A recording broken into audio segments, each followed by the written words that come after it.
Saudações! Sejam bem-vindos a mais uma aula do estudo sistematizado da doutrina espírita da Casa Espírita Nosso Lar.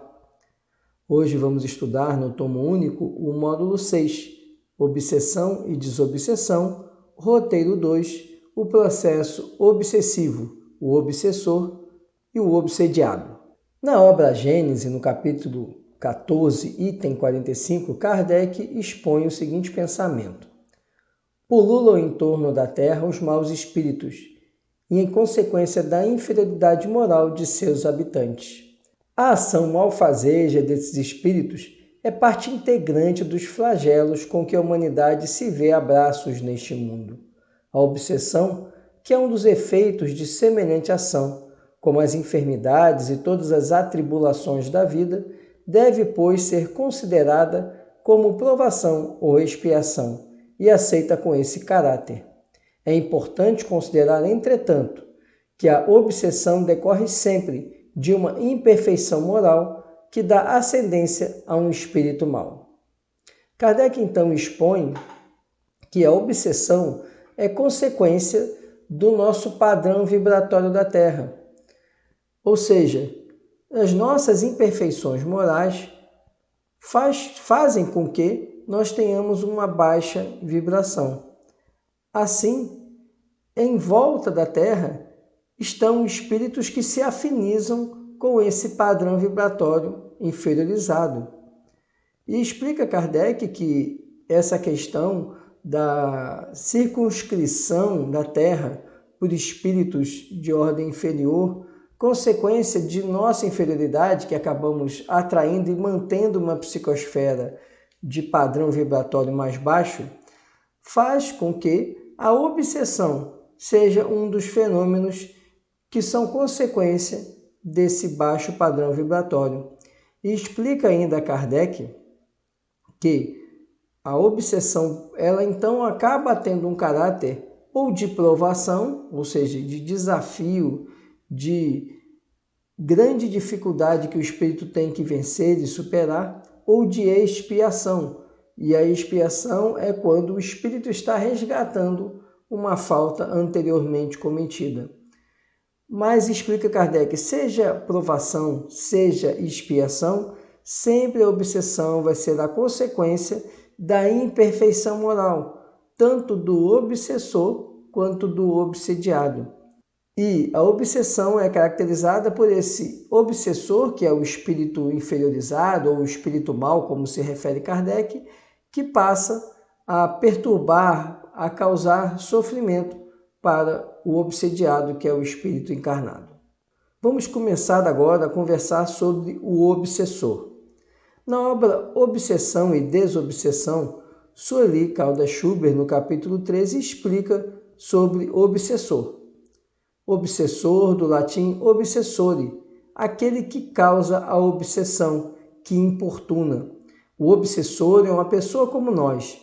Não é um ser diferente que só vive de crueldades, nem um condenado sem remissão pela justiça divina. Não é um ser estranho a nós, pelo contrário, é alguém que privou de nossa convivência, de nossa intimidade, por vezes com estreitos laços afetivos. É alguém, talvez, a que amamos outrora. O obsessor é um irmão a quem os sofrimentos e desenganos desequilibraram, certamente com a nossa participação.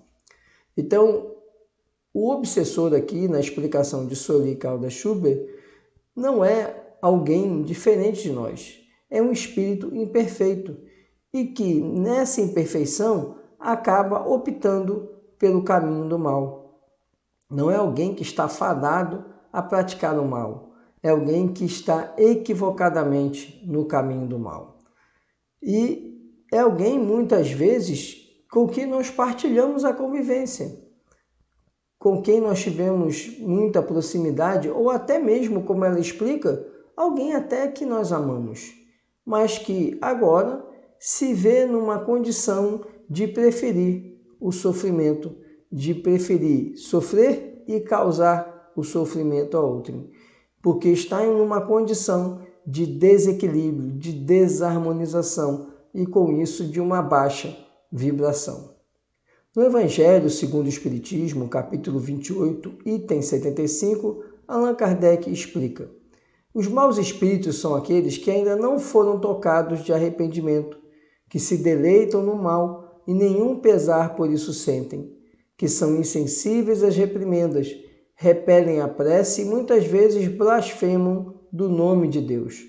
São essas almas endurecidas que, após a morte, se vingam nos homens dos sofrimentos que suportam e perseguem com o seu ódio aqueles a quem odiaram durante a vida, quer obsediando-os, quer exercendo sobre eles qualquer influência funesta.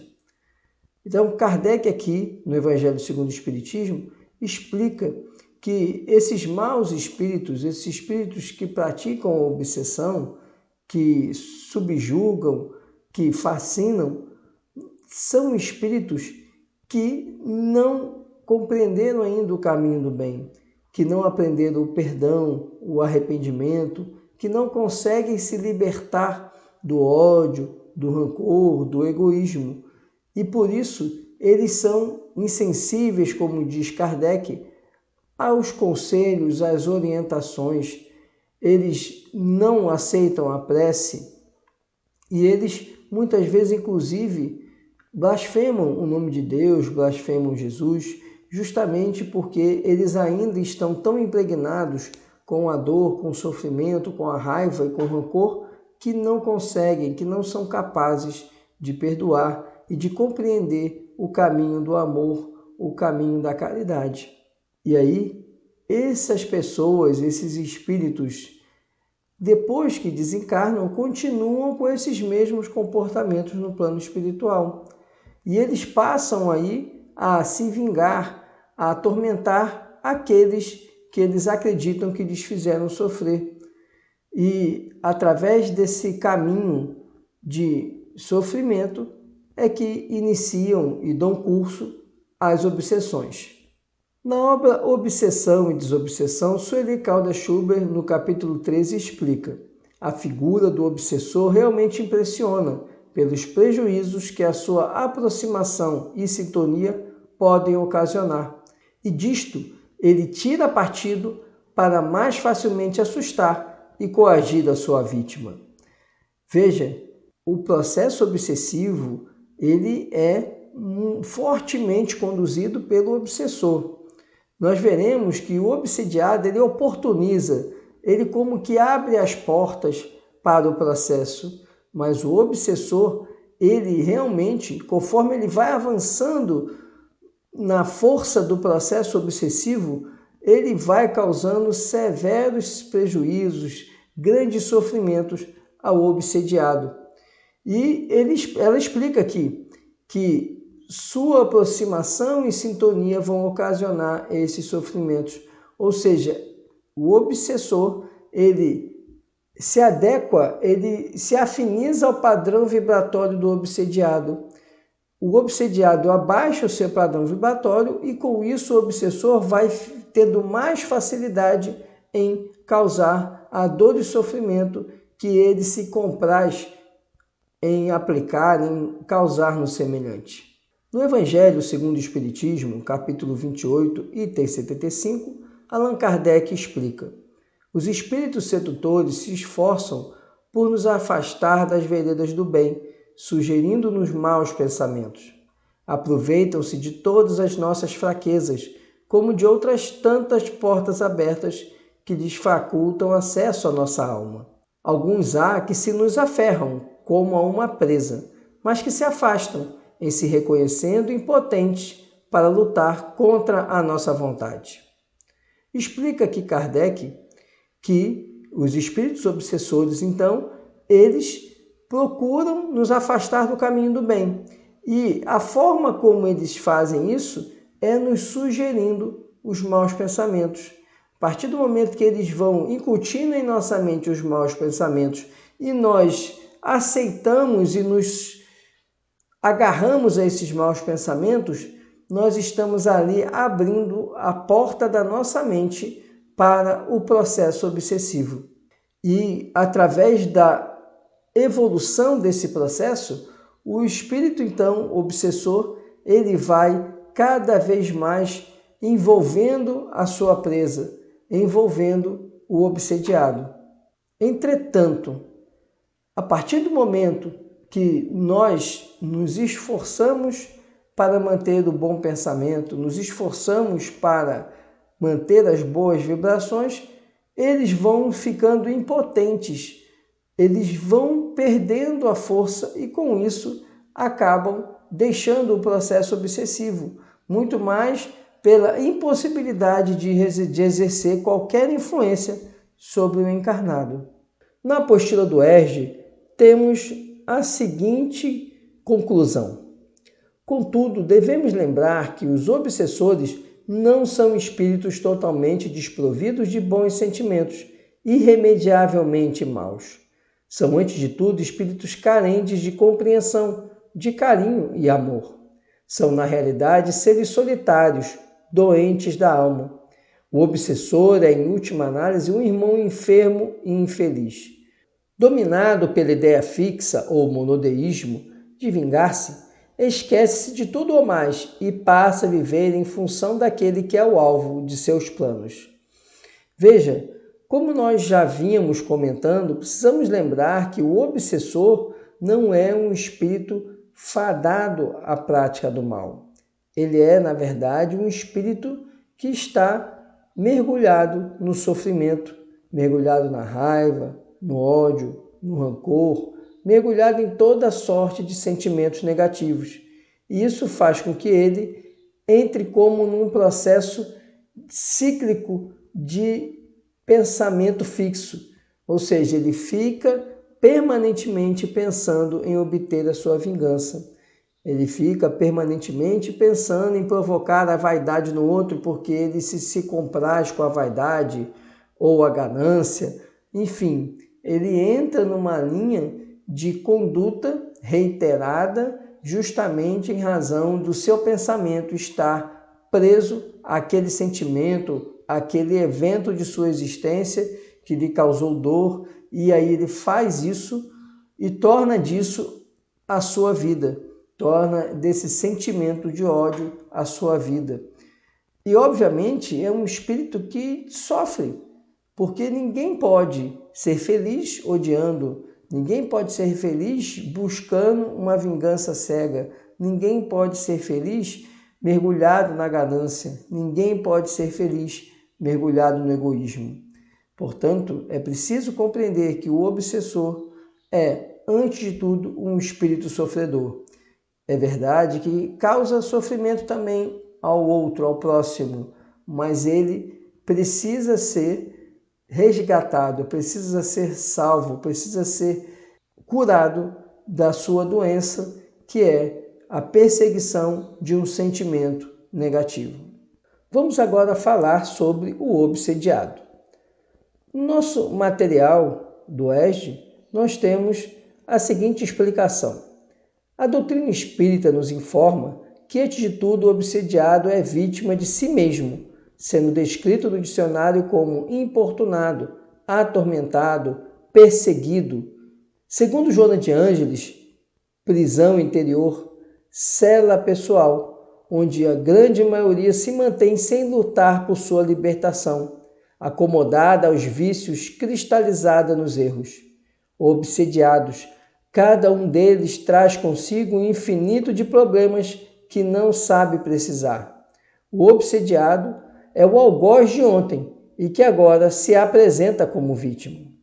Ou então é o comparsa de crimes que o cúmplice das sombras não quer perder, tudo fazendo por cerceá-lo em sua trajetória. As provações que o afligem representam oportunidade de reajuste, alertando para a necessidade de se moralizar, porquanto, sentindo-se assolado pelo verdugo espiritual, mais depressa se conscientizará da grandiosa tarefa a ser realizada, transformar o ódio em amor, a vingança em perdão e humilhar-se para também ser perdoado. Veja que agora nós precisamos mudar a nossa ótica e ver agora sob o prisma do obsediado. Quem é o obsediado? Num primeiro momento, enxergamos o obsediado como uma vítima de um processo obsessivo. Mas o obsediado, é verdade, tem essa característica de vítima, entretanto, ele tem a sua parcela de responsabilidade em todo esse processo obsessivo. O obsediado é, antes de tudo, aquele que abre as portas ao obsessor, abre as portas de sua alma ao espírito imbuído da prática do mal.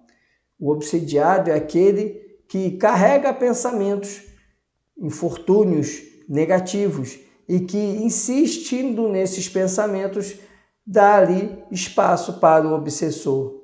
O obsediado é aquele que, em outra existência, foi aquele que fez sofrer o obsessor, ou até mesmo nessa existência, causando mal ao seu semelhante, e esse indivíduo que sofreu nas mãos do obsediado, ao passar para o outro lado, como se diz, ao desencarnar, passa agora a ter oportunidade de devolver o mal que sofreu. E aí ele passa a causar toda sorte de tormentos para o obsediado. Ou então o obsediado é aquele que esteve junto do seu obsessor quando ambos eram encarnados na prática do mal, na convivência com o mal. E agora, aquele indivíduo no plano espiritual quer continuar ali, aquela parceria para o mal, e faz insistir no obsediado a inclinação para os maus sentimentos. Entretanto, a partir do momento em que o obsediado começa a se esforçar na sua reforma íntima, ele acaba gerando uma força contrária para o obsessor, acaba dificultando o trabalho do obsessor e, com isso, enfraquecendo o processo obsessivo. Na obra Seara dos Médiuns, Emmanuel explica o seguinte: relata Mateus que os obsediados gerazenos chegavam a ser ferozes. Refere-se Marcos ao obsediado de Cafarnaum, de quem desventurado obsessor se retira, clamando contra o Senhor em grandes vozes. Narra Lucas o episódio em que Jesus realizara a cura de um jovem lunático, do qual se afasta o perseguidor invisível, logo após arrojar o doente ao chão em convulsões epileptoides. E reporta-se João a israelitas positivamente obsediados, que apedrejam o Cristo sem motivo, na chamada festa da dedicação. Entre os que lhe comungam a estrada, surgem obsessões e psicoses diversas. Maria de Magdala, que se faria a mensageira da ressurreição, fora vítima de entidades perversas. Pedro sofria de obsessão periódica. Judas era enseguecido em obsessão fulminante. Caifás mostrava-se paranoico. Pilatos tinha crises de medo. No dia da crucificação, vemos o Senhor rodeado por obsessões de todos os tipos, a ponto de ser considerado pela multidão inferior a Barrabás, malfeitor e obsesso vulgar. E por último, como se quisesse deliberadamente legar-nos preciosa lição de caridade para com os alienados mentais, declarados ou não que exameiam no mundo, o divino amigo prefere partir da terra na intimidade de 2 ladrões, que a ciência de hoje classificaria por cleptomaníacos pertinazes. Veja, Emmanuel aqui ele nos explica que o próprio Novo Testamento traz uma série de passagens onde vemos o processo obsessivo.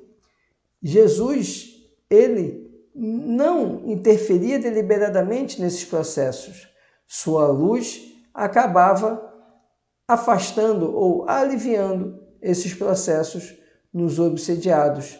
Mas Jesus respeitava o livre-arbítrio, deixando claro que os processos obsessivos, eles são uma relação direta entre o obsediado e o obsessor, na qual o obsediado é quem deixa a porta aberta para o obsessor. A invigilância que nós ainda temos nos nossos pensamentos, a nossa incapacidade de permanecer no caminho do bem, os nossos constantes desvios para os padrões vibratórios inferiores são essas oportunidades para a obsessão. E relata que Emmanuel, em várias passagens do Evangelho, a sinalização de que processos obsessivos estavam ali ocorrendo, dada a inferioridade daqueles encarnados que ali estavam e o grande número de espíritos obsessores que se valiam das oportunidades para causar dor e sofrimento aos obsediados. Vamos agora conversar sobre o processo obsessivo. Na obra Obsessão e Desobsessão, Sueli Caldas Schubert, no capítulo 9, explica: o processo obsessivo se caracteriza pela ação do obsessor sobre o obsediado, que aproveita a menor oportunidade para atingir a pessoa visada. A interferência se dá por processo análogo ao que acontece no rádio, quando uma emissora clandestina passa a utilizar determinada frequência operada por outra, prejudicando-lhe a transmissão. Essa interferência estará tanto mais assegurada quanto mais forte, potente e constante ela se apresentar, até abafar quase por completo os sons emitidos pela emissora burlada. Sueli Caldas Schubert agora nos explica como funciona o processo obsessivo. E ela faz aqui uma analogia às interferências de rádio. O que ela explica? O obsessor, ele é um oportunista. Ele se vale dos desvios, das fraquezas do obsediado para realizar o processo obsessivo. Então, a partir do momento que o encarnado, o obsediado, abaixa o seu padrão vibratório, o obsessor ele entra nessa frequência vibratória, que ele já está, na verdade. Mas ele agora vai buscar uma sintonia cada vez mais perfeita com o obsediado. Então, o obsediado, quando ele abaixa o seu padrão vibratório, ele oportuniza que o obsessor ele entre naquela sintonia. Ele mantenha o obsediado naquela sintonia. E explica Sueli Caldas Schubert, ele vai dominando esse padrão vibratório inferior e mantendo, e lutando para manter o encarnado, o obsediado, nesse padrão vibratório inferior.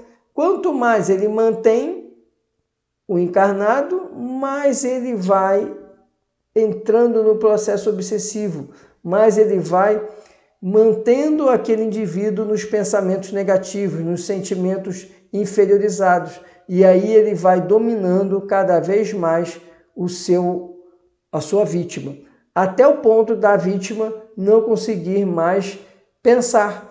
O pensamento acaba sendo inteiramente dominado pelo obsessor. E então o obsessor ali, ele fecha ali o circuito da obsessão e leva o indivíduo no processo obsessivo de subjugação.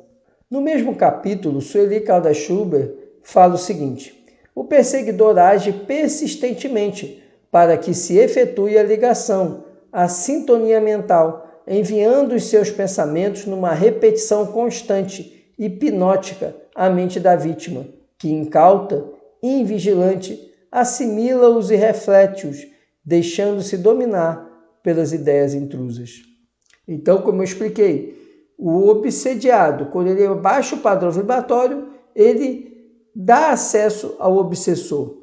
O obsessor, então, conforme ele vai realizando esse enlace fluídico, vai mantendo essa sintonia mental, mais ele vai dominando a mente do obsediado e fazendo com que o obsediado ele entre ali numa sequência de pensamentos e sentimentos inferiores, o que facilita o exercício da obsessão pelo obsessor. No nosso material do EJE, nós temos o seguinte trecho.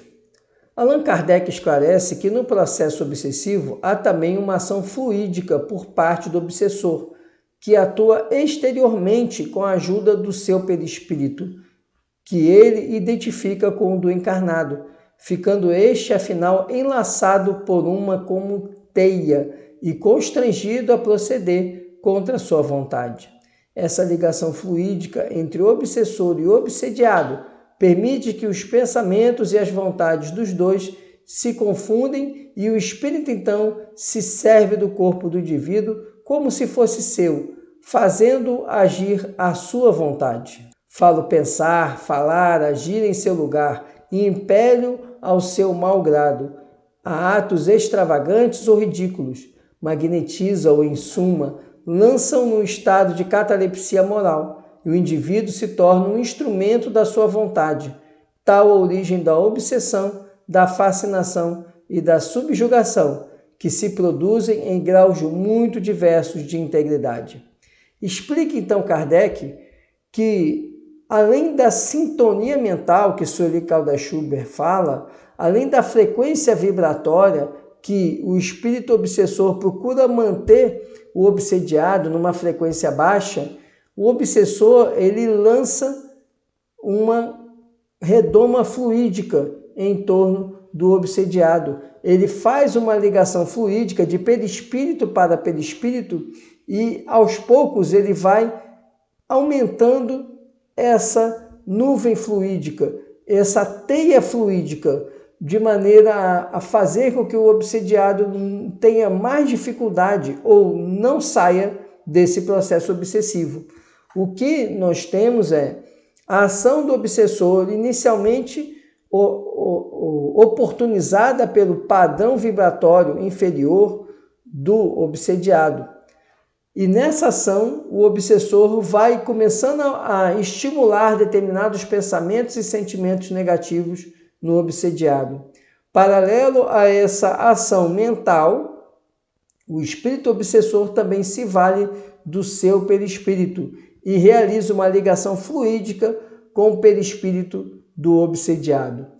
Como resultado dessa ligação fluídica, a dominação do obsessor sobre o obsediado vai crescendo cada vez mais. E o crescimento dessa relação fluídica e desse padrão vibratório inferiorizado faz com que o obsediado cada vez entre mais no processo obsessivo, cada vez mais seja um joguete nas mãos do obsessor.